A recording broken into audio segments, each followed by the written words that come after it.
In a world obsessed with quick fixes and restrictive diets, we often wage war against our own bodies. But what if the secret to lasting, healthy weight loss isn't found in a strict meal plan, but within the intricate landscapes of your own mind? Welcome to Health Storytellers. Today, we embark on a profound journey into the psychology of hunger. This isn't a diet lecture. It's a deep exploration of the ancient whispers, neural pathways, and emotional echoes that shape our desire to eat. We'll uncover why willpower often fails, decode the different voices of hunger, and learn the gentle art of retraining our brain, our most powerful organ, to become an ally in nourishment and well-being. Prepare to listen, to understand, and to transform your relationship with food from the inside out. This is the story of your brain on hunger. The story of hunger begins not in the stomach, but in a moment of quiet, universal bewilderment. Picture this. It is late evening. The day's tasks are finally complete, and a familiar, almost magnetic pull draws you to the kitchen. You open the refrigerator door. The light spills out, illuminating shelves of possibilities. You are not starving. You ate a reasonable dinner just a few hours ago.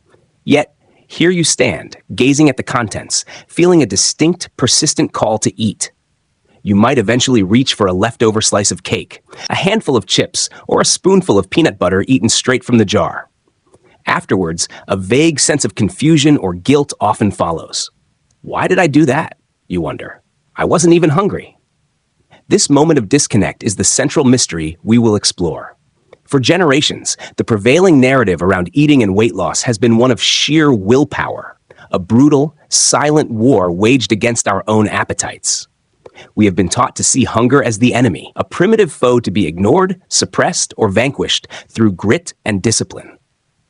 We have misinterpreted our body's most fundamental language as a form of sabotage. But what if we have been fundamentally misunderstanding the conversation? What if the secret to a healthy, sustainable relationship with food and a balanced weight lies not in silencing our hunger, but in learning to understand its complex, nuanced dialect? Modern neuroscience and psychology offer a profound and liberating alternative. They reveal that what we collectively label hunger is not a singular, monolithic demand. Rather, it is a sophisticated internal communication system, a chorus of distinct voices, each arising from different regions of our brain and body, each serving a different purpose. Confusion and overconsumption do not arise from a character flaw, but from a simple, yet critical, failure in translation. We mistake one voice for another. We respond to a call for comfort as if it were a call for fuel. We answer a bored mind as if it were an empty stomach. The first and most essential step in retraining our brain for healthy weight loss is therefore not an act of suppression, but an act of deep listening. It is the cultivation of what we might call discernment. Before we can change our responses, we must learn to identify the messengers. So, let us meet the members of this ancient internal choir. The first voice, true physiological hunger, the primal base. This is the original, authentic signal. It is the voice of the body's legitimate need for energy and nourishment. Its source is a profound biological conversation between your digestive system, your fat cells, and a tiny almond-sized region buried deep within your brain called the hypothalamus.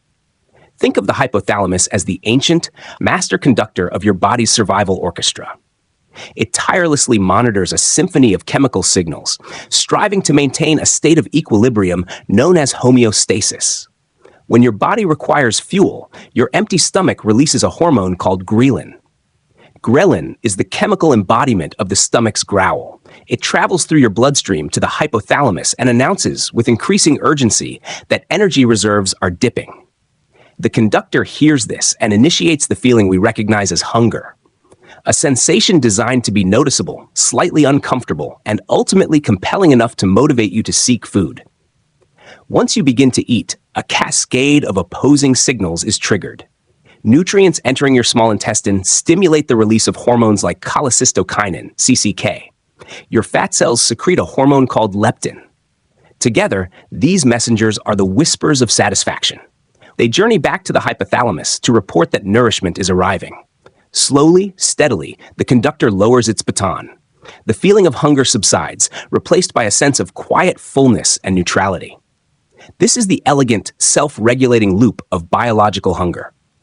We can recognize this first voice by its distinctive characteristics. It is gradual, not sudden. It announces itself with physical cues in the stomach region, a gentle emptiness, a faint gnawing, a low rumble. It is patient and open-ended. While you may have food preferences, true physiological hunger is generally satisfied by a variety of wholesome options. An apple, a handful of nuts, a piece of chicken. It is the trustworthy bass note of the choir, steady, reliable, and serving the clear, life-sustaining function of refueling the organism. The second voice, hedonic hunger, the seductive soprano. Now introduce a second, far more captivating singer. This voice does not originate from a need for survival, but from a quest for pleasure.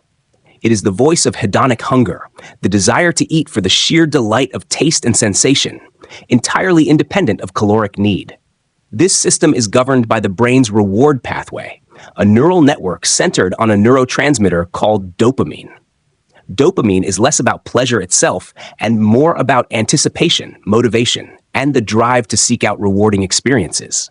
When our ancestors encountered ripe, sweet fruit or fatty meats, this system flooded with dopamine, reinforcing the behavior. Remember this. Find more of this. This is good for survival. The modern food environment has exploited this ancient wiring. We now live in a world of hyper-palatable foods, engineered combinations of sugar, fat, salt, and texture that create a supernormal stimulus, triggering a dopamine response far more potent than anything found in nature.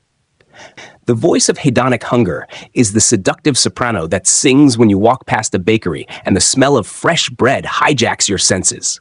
It is the craving for a specific food, the creamy texture of ice cream, the crunchy saltiness of a potato chip that pops into your mind with vivid intensity, even moments after a filling meal. This voice is powerful because it bypasses the logical regulatory circuits and speaks directly to the primal reward center. It is characterized by its specificity and suddenness. It is less about a feeling in the stomach and more about a compelling thought or mental image. I want that. While the primal bass voice asks for fuel, the seductive soprano demands a particular experience of delight. The third voice, emotional hunger, the melancholic alto. The third voice in our choir sings not from the gut nor solely from the reward center, but from the landscape of our emotions. This is emotional eating, and its roots are deep in human psychology and neurobiology. From a very young age, we learn to associate eating with comfort and security. A child falls and scrapes a knee. A caring parent offers a cookie. We celebrate victories with cake and gather in times of grief with casseroles. Neural pathways are forged, linking the act of eating, particularly eating foods high in sugar and fat that provide a temporary opioid-like soothe in the brain, with the alleviation of emotional distress. When we feel anxious, lonely, bored, sad, or even overwhelmingly happy, this third voice can activate. It mistakes an emotional void or surge for a physical one. The need is not for calories, but for regulation, for something to dull an edge, fill a silence, or provide a moment of fleeting pleasure in the face of discomfort. Stress, a potent trigger, releases cortisol, a hormone that not only increases appetite but specifically drives us toward those same comforting, high-calorie foods. We can identify the melancholic alto by its trigger and its quality. It arises swiftly in response to an emotional event or a lingering mood. The sensation is not centered in the stomach, but feels like a yearning in the chest or throat, an emptiness that feels psychological. It often comes with a sense of urgency and a desire for mindless consumption, eating quickly, almost frantically, to numb the feeling. And crucially, it leads to what psychologists call post-consumption dissonance, the feeling of shame or regret after eating because the food did not and could not address the underlying emotional need. The fourth voice, habitual hunger, the punctual tenor. Finally, we have the voice of ritual and routine. This is habitual hunger, the hunger of circumstance and learned behavior. It is driven by the powerful neural architecture of habit formation, which follows a simple loop: cue, routine, reward. Through repetition, our brain learns to associate specific times, locations, activities, or even social settings with eating. The cue triggers the routine, and the routine delivers a reward, which may be the food itself, a break from work, or a sense of social belonging. The physiological need is often absent. This is the voice that speaks at 3 p.m. because it is break time, regardless of your lunch's satiety. It is the urge to buy popcorn the moment you step into a movie theater, not because you are hungry, but because the smell, the environment, and the ritual are the cue. It is the automatic reaching for a snack while watching television in the evening. The punctual tenor sings because the context demands it, not because the body requires it. It is characterized by its automaticity and its link to external triggers. The desire to eat feels like a reflex, devoid of the physical precursors of true hunger. The conductor's dilemma. Now, imagine the cacophony. You return home from a stressful day at work, cue for the emotional alto. It is 6:30 p.m., your usual dinner time, cue for the habitual tenor. You walk into the kitchen and see a plate of cookies on the counter, cue for the hedonic soprano. Beneath it all, perhaps, is a faint, genuine need for nourishment, the steady primal bass. The problem is that in our fast-paced, stimulus-rich world, the subtle, gradual bass is easily drowned out by the louder, more insistent, and more immediately compelling voices of pleasure, emotion, and habit.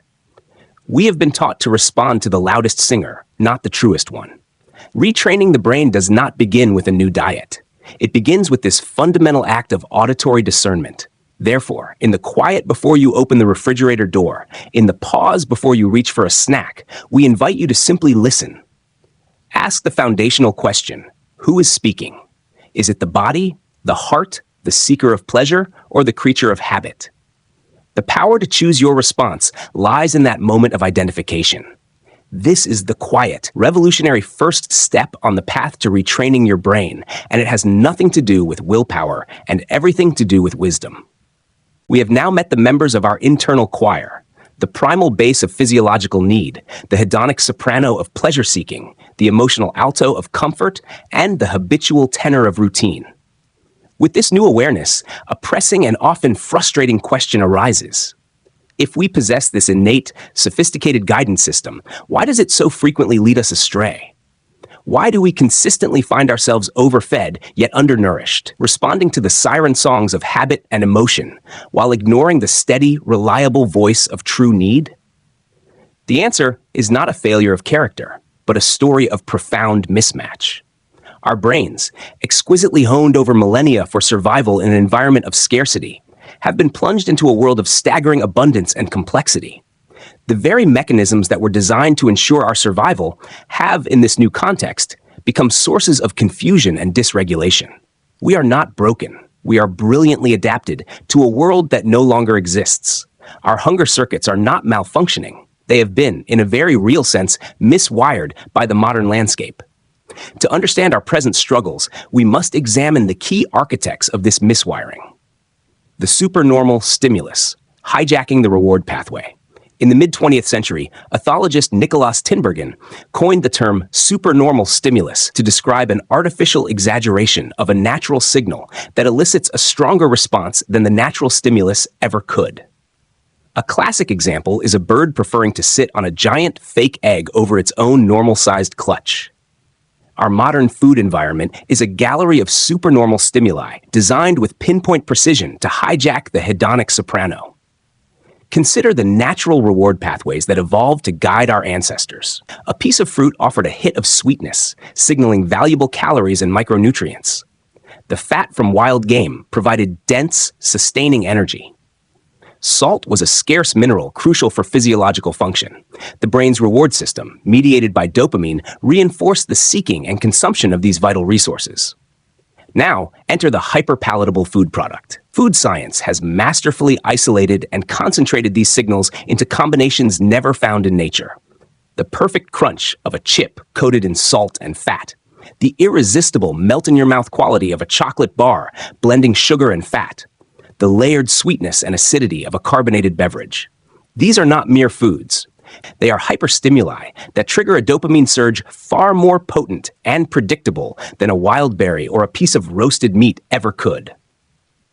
The hedonic soprano is no longer singing a gentle aria of natural preference. It is being blasted with an amplifier, drowning out all other voices with an overwhelming demand for these engineered rewards.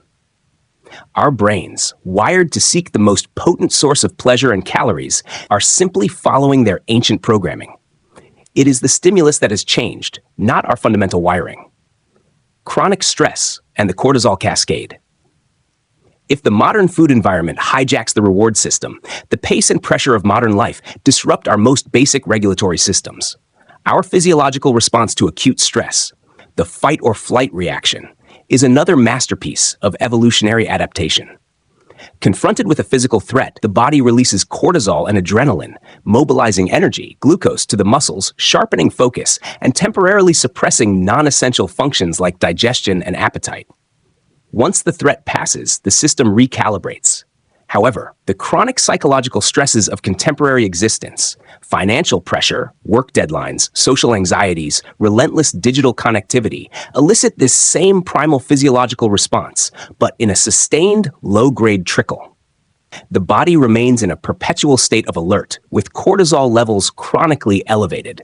This has a twofold devastating effect on our hunger circuitry. First, cortisol directly stimulates appetite, particularly for energy-dense, high-carbohydrate and high-fat foods. This is the body's logical, if misguided, attempt to replenish the energy stores it believes were just expended in a fight. Second, elevated cortisol, especially when combined with insulin, often spiked by stress-eating sugary foods, promotes the storage of visceral fat, the deep abdominal fat linked to metabolic dysregulation. Thus, the emotional alto, singing of anxiety and overwhelm, is powerfully reinforced by a biochemical mandate to seek comfort food. The brain learns that a sugary snack provides a temporary, albeit false, signal of safety and energy replenishment, creating a powerful and destructive feedback loop. Stress drives craving, craving drives consumption, and consumption reinforces the habit, all while reshaping the body in ways that make future regulation even more challenging. The dieting paradox, how restriction rebounds. In response to the dysregulation caused by hyper-palatable foods and chronic stress, many turn to the most culturally sanctioned solution, deliberate caloric restriction, or dieting. Yet, from the perspective of our ancient brain, a diet is not a lifestyle choice. It is a state of famine. The brain's primary mandate is survival, and it possesses a formidable array of countermeasures to protect against perceived starvation. When we significantly reduce caloric intake, several powerful adaptive responses are triggered. The production of ghrelin, the hunger hormone, increases, making the primal base louder and more persistent. Simultaneously, levels of leptin, the satiety hormone, decrease, muting the gentle whispers of contentment. The body's metabolism may downshift in an effort to conserve energy. Most insidiously, the brain's reward and attention systems become hypervigilant to food cues. Images of food become more salient, smells more enticing, and cravings more intense. The hedonic soprano and the primal bass form a powerful duet of lack. This state of neural rebellion explains the common cycle of rigid restriction followed by eventual breakage and overconsumption, often of the very hyperpalatable foods the diet forbade. It is not a lapse in willpower. It is a biological siege being lifted. Furthermore, with each cycle of yo-yo dieting, the brain's distrust of future famine deepens, potentially making each subsequent attempt at restriction more psychologically and physiologically difficult. Thus, the solution we most frequently employ often serves to further miswire the system, teaching the brain that food is a source of scarcity, anxiety, and eventual rebellion. Sleep deprivation, the silent disruptor of harmony. The erosion of sleep in modern society represents another profound yet often overlooked factor in the dysregulation of hunger. Sleep is not a passive state of inactivity. It is a critical period of hormonal recalibration and neural housekeeping. When we consistently skimp on sleep, we directly undermine the hypothalamus's ability to conduct the hunger symphony accurately. Research demonstrates that even partial sleep deprivation leads to a significant increase in ghrelin and a decrease in leptin. In essence, a tired body is sent a dual chemical message: you need more energy, and you are not yet full. This creates a state of false physiological hunger. Furthermore, sleep loss impairs prefrontal cortex function, the brain region responsible for executive functions like impulse control, decision-making, and long-term planning. This neural impairment weakens our ability to employ discernment, making us far more susceptible to the persuasive calls of the hedonic soprano and the emotional alto.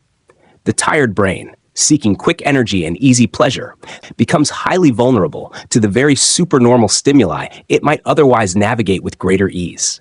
Sleep deprivation thus creates a perfect storm: It amplifies the signals of hunger, dampens the signals of fullness, and disarms the higher cognitive faculties we need to navigate the modern food environment wisely. The disappearance of discourse, speed, distraction, and disconnection. Finally, the very manner in which we consume food in the 21st century severs the vital communication link between gut and brain. Our ancestors' eating was typically a slower, more deliberate, often social act. This pace allowed time for the chemical satiety signals, the release of CCK, the journey of nutrients into the bloodstream, the leptin response, to travel from the digestive system to the hypothalamus and register consciously as a feeling of satisfaction. Today, we eat in the car, at our desks, in front of screens, often quickly and with minimal attention paid to the food itself. This state of distracted, rapid consumption is neurologically disruptive. When we eat quickly, we can easily consume a large number of calories before the body's satiety signals have even had time to initiate. When we eat while distracted, we fail to fully register the sensory experience of the meal, its taste, texture, and aroma, which is a key component of cognitive satisfaction. We are physically consuming, but we are psychologically absent from the meal. This disconnection prevents the brain from accurately updating its internal ledger, making it easy to overshoot our true energy needs and miss the subtle transition from hunger to contentment. A legacy of adaptation, not failure. This convergence of factors, the supernormal food environment, chronic stress, cyclical dieting, sleep deprivation, and distracted eating, creates a sustained assault on our innate regulatory systems. The choir is not singing out of tune due to an inherent flaw. It is performing in a hall of mirrors and loudspeakers, where echoes are mistaken for true voices and amplified demands drown out gentle cues. Understanding this is not an exercise in assigning blame, but in cultivating profound self-compassion. The struggle is not a personal failing. It is a nearly universal human response to a profoundly unnatural set of conditions. The hopeful conclusion from this exploration, however, is that what has been learned can be unlearned. Circuits that have been miswired by environment and habit can be rewired through conscious, patient practice. The chaos is not permanent.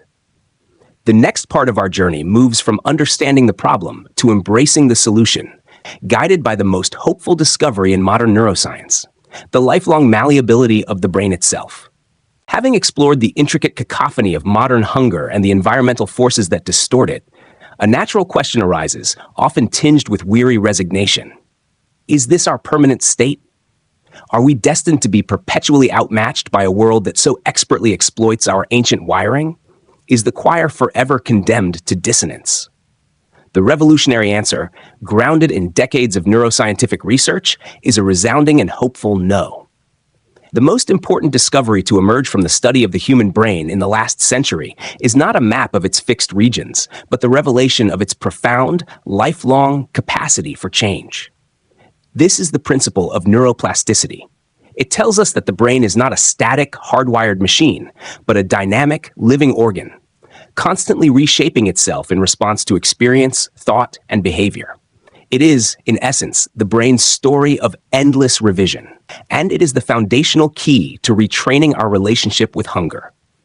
The fundamental law: neurons that fire together, wire together. To understand neuroplasticity, we begin with a simple, elegant principle formulated by psychologist Donald Hebb: neurons that fire together, wire together. Imagine two neighboring brain cells, or neurons. Every time they are activated simultaneously by a thought, a sensation, a repeated action, the connection, or synapse, between them strengthens. It becomes more efficient, like a footpath in a meadow becoming a well-trodden trail through repeated use. With enough repetition, that trail becomes a road, then a highway. This is the biological basis of learning and habit formation. Conversely, connections that are neglected weaken and fade, a process termed synaptic pruning. Pathways that are no longer used become overgrown, while those we travel frequently become the default routes of our mind.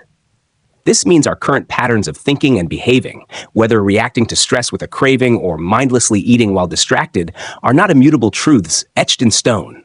They are simply the most well-paved highways in our current neural landscape, carved deep by repetition. Mapping the current terrain, the habit superhighway. Let us apply this to our journey. Consider the well-established habit loop many recognize. Stress.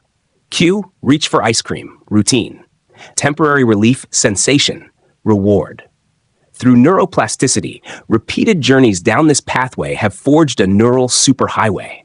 The feeling of stress automatically triggers the thought of ice cream, which effortlessly leads to the action of obtaining and consuming it. The entire sequence can feel involuntary, like a train pulled by gravity down a steep track. The emotional alto and the hedonic soprano have, through repetition, built a direct, high-speed connection. Meanwhile, the quieter, more deliberate pathway, the one that involves pausing, identifying the emotion, and choosing a non-food response, remains an overgrown, barely visible footpath. It exists, but it is untraveled and difficult to access. This is the neurological reality of feeling stuck. It is not a lack of desire to change. It is the sheer inertia of the existing, well-constructed neural infrastructure. Willpower alone is like trying to stop that speeding train by standing on the tracks. The force of the habit highway is immense. The solution, therefore, is not to fight the existing road, but to begin, patiently and consistently, to build a new one. The sculptor's tool, conscious awareness. The first and most potent tool for leveraging neuroplasticity is not action, but observation. It is conscious awareness. In the context of our hunger, this is the practice of mindful noticing. When a craving strikes, the automatic response is to judge it. I shouldn't want this, and then either succumb to it or engage in a tense internal battle to suppress it. Both responses keep the focus on the craving itself, reinforcing its power. Awareness introduces a revolutionary pause. It is the act of stepping off the train tracks and observing the train go by. Instead of, I want ice cream, the mindful observation becomes, I am experiencing a strong craving for something sweet and creamy. I notice a tightness in my chest. The thought of ice cream is very vivid in my mind.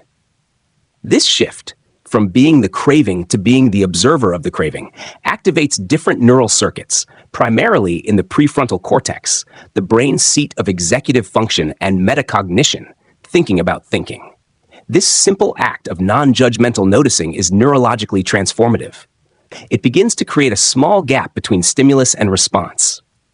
In that gap lies the possibility of choice. Every time you observe the craving without immediately acting on it, you are doing two critical things. You are weakening the automatic cue routine link on the old highway, and you are firing and wiring the neurons associated with mindful observation, beginning to carve out that new footpath. Self-compassion, the fertile soil for growth. If awareness is the sculptor's tool, then self-compassion is the essential environment in which the sculpture can take form. The traditional paradigm of weight loss is often steeped in self-criticism, harsh judgment for slip-ups, a punitive attitude toward the body, and a narrative of failure. From a neuroplastic standpoint, this approach is profoundly counterproductive. Self-criticism and shame are potent activators of the brain's threat system, the amygdala, and the stress response, the HPA axis. When this system is engaged, the brain enters a defensive, survival-oriented state. Blood flow and resources are directed away from the prefrontal cortex, the very region we need for discernment, planning, and conscious choice, and toward more primitive reactive centers. In essence, shame neurologically impairs our ability to change. Self-compassion, conversely, has been shown to activate the brain's caregiving and safety systems, associated with the release of oxytocin and the soothing of the amygdala. When we respond to a perceived dietary failure with kindness, this is difficult. It's understandable that I reached for that. What do I need right now? We maintain access to our higher cognitive functions. We stay in a state conducive to learning and adaptation. Self-compassion provides the psychological safety required for the brain to venture off the well-worn highway and explore new, undeveloped pathways. It is the fertile soil that allows the seeds of new neural connections to take root and grow. The gardener's metaphor, cultivating a new landscape. A helpful metaphor for this entire process is that of a garden. Your mind is a vast, living landscape. The old habit loops, the stress eating, the mindless snacking, are like deep, muddy ruts cut into the earth by years of repeated travel. They are the easiest, most obvious paths to take, especially when the weather is stormy, when you are stressed or tired. The practice of retraining your brain is not about angrily filling in those ruts with force. That is exhausting and often temporary. Instead, it is the gentle work of a patient gardener. You acknowledge the existing ruts, but you choose deliberately to walk on a different, parallel stretch of grass. The first time you do this, it feels strange and effortful. The grass is tall, the ground is uneven. This is the new, fragile neural pathway. But you return. The next time the craving comes, you again step onto the grass. You pause and breathe. You name the emotion. You drink a glass of water. Each conscious repetition is like taking another step on that new route. Slowly, the grass begins to bend under your feet. A faint trail appears. With enough consistent travel, this new path becomes clear, comfortable, and eventually the preferred route. The old rut, left untraveled, slowly begins to grass over. It may never fully disappear. The potential for that route remains, but it is no longer the dominant feature of your landscape. This is neuroplasticity in action. It is the biological expression of hope. It tells us that no habit is truly permanent. No neural pathway is unchangeable. The very behaviors and responses that feel so automatic today are the sum of past repetitions. By changing our repetitions in the present, we directly and physically alter the structure of our brain for the future. Thus, we arrive at a pivotal understanding.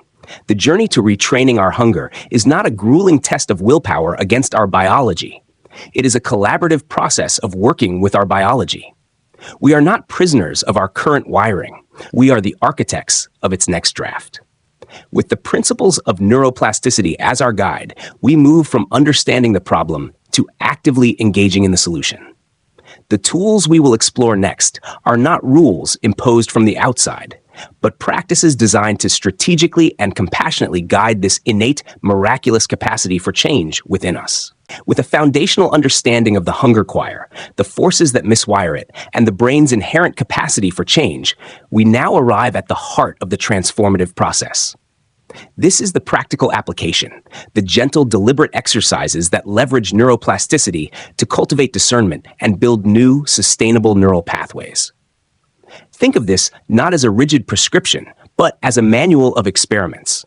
The goal is not perfection, but practice. Each tool is designed to strengthen the muscle of awareness and create space between stimulus and response, allowing the wise conductor within you to regain control of the symphony. Tool number 1, the Hunger and Awareness Journal, mapping the inner landscape. The first step in changing any pattern is to observe it without judgment. We therefore move away from the traditional, often guilt-inducing food log that focuses solely on calories and portions. Instead, we introduce the Hunger and Awareness Journal. This is a tool for ethnographic study of your own inner world. How to practice? Several times a day. Ideally, before you feel an urge to eat, pause and record a few key data points in a notebook or digital document. Time and context. Note the time and what you are doing flash feeling, e.g., 3:15 p.m., just finished a difficult work call, sitting at my desk. Hunger voice identification. Ask, which voice is speaking? Label it, physical, bass, hedonic, soprano, emotional, alto, or habitual, tenor. It can be more than one. Sensation and intensity. Where do you feel it? Stomach, chest, mind. Rate the intensity on a scale of 1 to 10. Action and outcome. Optional. If you choose to eat, note what you ate and briefly how you felt afterwards, physically and emotionally. The neurological purpose. This practice forcefully engages the prefrontal cortex, requiring it to label and categorize internal experiences. It disrupts automaticity by inserting a moment of metacognition. Over time, patterns emerge. You may see that your hedonic soprano is loudest mid-afternoon, or that emotional alto sings every evening after the children are in bed. This data is not for self-critique. It is the invaluable map of your current neural landscape, showing you precisely where new pathways are most needed. Tool number 2, the pause and place protocol. Re-establishing the gut-brain dialogue. This is a real-time, in-the-moment intervention designed to short-circuit automatic reactions and reconnect you with true physiological signals. How to practice. The moment you feel an impulse to eat, especially outside of a structured meal, institute a mandatory 60-second pause. Do not go directly to the kitchen or the pantry. Stop. Physically stay where you are. Breathe. Take 3 slow, deep breaths, focusing on the exhale to activate the parasympathetic nervous system. Place. Gently place your hand on your abdomen. This physical gesture directs your attention inward. Ask. Silently inquire, am I feeling a physical sensation of hunger in my stomach, or is this a craving in my mind? What specific physical signals do I detect? The neurological purpose. This protocol creates a powerful circuit breaker in the habit loop. The deep breathing dampens stress reactivity, amygdala. The act of inquiry and somatic checking, placing your hand, engages the insula, the brain region responsible for interoception, the perception of internal bodily states. You are literally retraining your brain to tune into the often ignored whispers of the primal base before responding to the louder, more insistent voices. Tool number 3, mindful eating. The first 5 bites protocol. The idea of eating every meal in perfect mindful silence can feel daunting and unrealistic. We begin with a manageable, high-impact micro-practice. How to practice. Commit to eating the first 5 bites of your meal with complete, undistracted attention. Eliminate distractions. Put away phones, turn off screens. Engage the senses. Before the first bite, observe the food's colors and smell its aroma. Eat slowly. Take a bite. Place the utensil down. Chew thoroughly, noting the texture, flavor, and temperature. Notice the shift. Pay attention to the transition from the first, intensely flavorful bite to the subsequent ones. Observe the initial signals of satisfaction. The neurological purpose. This practice maximizes the sensory and cognitive experience of eating during the window when pleasure and satiety signals are strongest. It strengthens the connection between the sensory cortex, taste, smell, and the satiety centers in the hypothalamus. By focusing on the first bites, you enhance cephalic phase digestive responses, which prime the body for efficient nutrient processing and more accurate satiety signaling. It builds the neural pathway that associates eating with focused attention and fulfillment, rather than distraction and speed. Tool number 4, the menu of non-food nourishment, rewiring emotional responses. When the emotional alto sings, it is asking for care, not calories. To respond effectively, we must have alternative routes prepared. How to practice. Create a personalized menu of non-food nourishment. This is a list of 5 to 10 simple, accessible activities that provide comfort, distraction, or a shift in state. Examples include a 5-minute walk outside, listening to one favorite song, practicing 3 minutes of deep breathing, texting a friend, organizing a small drawer, drinking a cup of herbal tea while looking out the window, or stretching. The neurological purpose. This tool leverages the principle of if-then planning, a highly effective strategy for habit change. By pre-planning, you are building a new routine to attach to the old cue of emotional distress. When you feel stress cue, you consult your menu and choose an activity, new routine, that provides a genuine sense of relief or distraction, reward. Each time you execute this, you are physically weakening the old stress-to-food neural highway and simultaneously paving the new one. It provides the emotional alto with a valid, healthy response to its call. Tool number 5, environmental design, architecting for success. Our environment powerfully cues the habitual tenor. We can use our understanding of neuroscience to design environments that make wise choices the default, easy choice. How to practice. Make small, strategic changes to your physical space. For the kitchen, place a bowl of fresh fruit on the counter. Store less nutritious snacks in opaque containers or in a hard-to-reach cupboard. Pre-portion larger items into single servings. For distracted eating, designate a specific area for eating, e.g., the dining table, and make it a screen-free zone. Do not eat from bags or large containers. Always portion food onto a plate. For visual cues, use smaller plates and bowls, which can positively influence perception of portion size. The neurological purpose. This reduces the cognitive load and willpower required for healthy choices. By minimizing exposure to salient food cues, the sight of a cookie box, and reducing friction for better choices, the apple is visible and easy. You lower the activation energy required to follow the new pathway. You are not relying on willpower in a moment of craving. You have preemptively shaped the environment to support your prefrontal cortex's goals. Tool number 6, foundational self-care. Calibrating the system. True hunger discernment is nearly impossible when the body's basic systems are under strain. These practices are not add-ons. They are essential maintenance for the hypothalamus, your master conductor. Prioritize sleep hygiene. Aim for 7 to 9 hours of quality sleep. A consistent sleep schedule is one of the most powerful regulators of ghrelin and leptin. View sleep as non-negotiable neural recalibration. Manage stress proactively. Incorporate daily stress buffering practices, even for 5 minutes. This could be mindful breathing, a short walk in nature, or gentle stretching. The goal is not to eliminate stress, but to prevent the chronic cortisol cascade that directly fuels dysregulated hunger. Tool number 7, strategic nourishment, supporting satiety signals. While psychology is primary, physiology provides the stable foundation. Eating in a way that promotes stable blood sugar and hormonal balance gives the primal bass a clear, steady voice. How to practice. When composing meals, aim to include a balance of protein, e.g. lean meats, fish, legumes, tofu, fiber, e.g. vegetables, fruits, whole grains, healthy fats, e.g. avocado, nuts, olive oil. This combination slows digestion, promotes the steady release of satiety hormones like CCK and GLP-1, and prevents the rapid blood sugar spikes and crashes that can trigger the hedonic soprano's cries for quick energy. The philosophy of practice. These tools are not a checklist to be mastered in a week. The objective is consistent practice, not flawless performance. Some days you will pause, place your hand, and still choose the cookie. That is not failure, it is data. The act of pausing itself is a victory. It means you engage the new circuitry, even if the old pathway ultimately won the moment.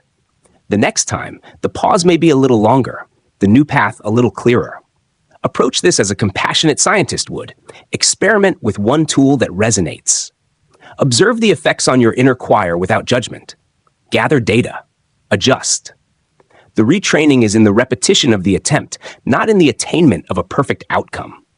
This is the slow, deliberate, and profoundly hopeful work of building a new relationship with food.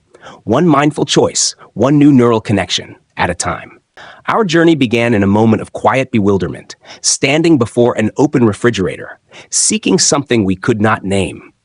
We have since navigated the intricate landscape of the mind, learning to distinguish the distinct voices of our hunger, understanding how modern life amplifies their discord, and discovering the hopeful science that allows us to gently rewire the deepest patterns of our behavior. We have equipped ourselves with practical tools for this gentle renovation of the self. Now, we arrive at the final, most essential question. What is the destination of this journey? What lies beyond the retraining? If our aim remains solely a number on a scale, we have missed the profound invitation embedded in this process. The ultimate destination is not a smaller dress size, but a more expansive state of being. It is a life of agency, authenticity, and wholeness. The true transformation occurs not in the body first, but in the relationship between the mind and the body. Weight loss, when it occurs, is not the primary goal, but a peaceful and natural side effect of a deeper reconciliation. The shift in goal, from control to collaboration. The traditional dieting paradigm is fundamentally adversarial. It is predicated on control, restriction, and willpower, a constant battle where the mind must dominate the body's errant desires. This framework is exhausting because it places us in a perpetual state of internal conflict, pitting our conscious intentions against our subconscious, biologically driven impulses. The psychology of hunger offers a radical alternative, a shift from control to collaboration. The goal ceases to be the suppression of appetite and becomes the cultivation of a fluent, compassionate dialogue with your own physiology. You are no longer a strict disciplinarian commanding a rebellious subject. You are a wise steward learning the unique language of a complex, ancient ecosystem. The aim is to understand its signals so thoroughly that you can provide what it authentically needs to thrive, be that fuel, comfort, pleasure, or rest, in the appropriate measure and form. In this collaborative state, the exhausting battle subsides, replaced by a sense of attuned partnership. Weight loss as a harmonious side effect. When you consistently engage in this collaborative dialogue, a remarkable physiological realignment often begins to take place. By learning to honor true physiological hunger, the primal base, you naturally begin to provide your body with nourishment when it genuinely needs energy, and you stop when you receive the signals of contentment. This eliminates the excess consumption that often stems from misinterpreting emotional or hedonic cues as physical need. By developing alternative responses to stress and emotion, you break the cycle of using food as a primary coping mechanism, reducing the caloric intake driven by psychological rather than biological needs. By eating mindfully and strategically, you enhance your body's satiety signals and improve metabolic efficiency. By prioritizing sleep and managing stress, you normalize the hormones that regulate appetite and fat storage. In this environment of attuned care, the body is no longer in a state of perceived threat or deprivation. It can release the physiological defenses that hold on to weight. The body begins to find its set point, the weight range it is biologically and genetically predisposed to maintain with minimal effort when operating in a state of equilibrium. For some, this may mean significant weight loss. For others, a more modest change. But the outcome is secondary to the process. The weight that is released is not forced out through punishment. It is let go of naturally as the system returns to a state of balance. It becomes a harmonious side effect of achieving internal peace rather than the desperate object of a war. The ripple effects, a life recalibrated. The benefits of this journey extend far beyond the circumference of the waist. As you cultivate discernment with food, you strengthen the very neural muscles of mindfulness and self-regulation. These capacities do not remain siloed in the kitchen. They ripple outward into every domain of your life. You may find yourself responding to a stressful work email with a conscious breath before typing, rather than a reactive outburst. You may notice a greater ability to sit with uncomfortable emotions without immediately seeking to numb or distract yourself. Your relationship with time may shift as the practice of pausing creates more spaciousness and intentionality in your daily routine. The energy once consumed by chronic dietary anxiety and self-reproach is liberated, becoming available for creativity, connection, and engagement with the world. You begin to experience what it means to be nourished in the fullest sense, psychologically steady, emotionally resilient, and physically vibrant. Embracing the journey, not the destination. It is crucial to internalize that this is not a linear path with a fixed finish line. It is a lifelong practice of deepening self-knowledge. There will be days, weeks perhaps, when the old pathways feel overwhelmingly loud. A period of intense stress, a holiday season, a personal loss. These can make the siren song of the hedonic soprano or the mournful cry of the emotional alto feel irresistible. This is not regression or failure.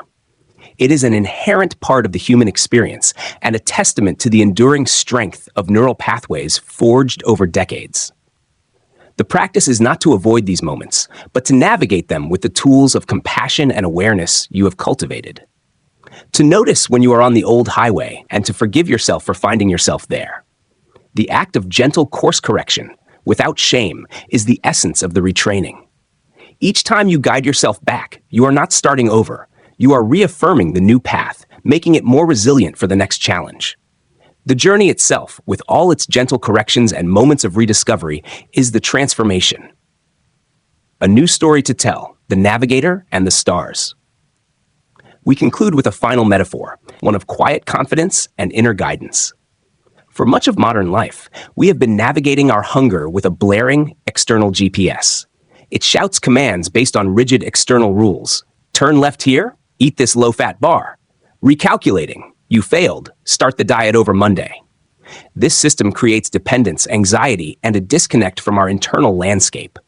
Retraining your brain is the process of silencing that strident external voice and learning, once again, to navigate by the stars.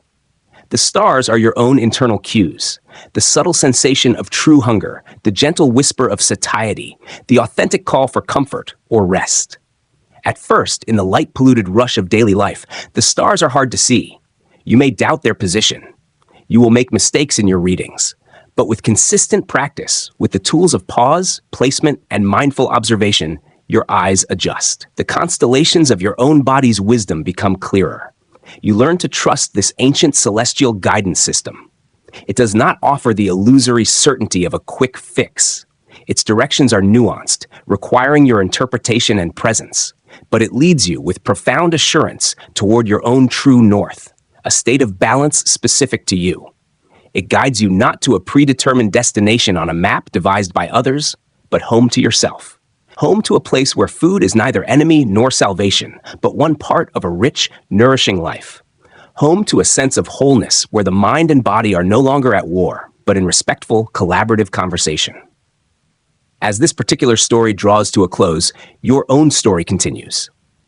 Carry forward from this narrative not a rigid protocol, but a new set of questions, a more compassionate and curious inner dialogue. Let these questions be your guiding stars. When I feel a pull to eat, can I meet it first with curiosity rather than judgment?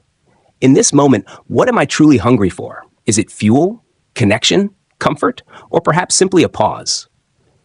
How can I respond to this need with kindness and wisdom?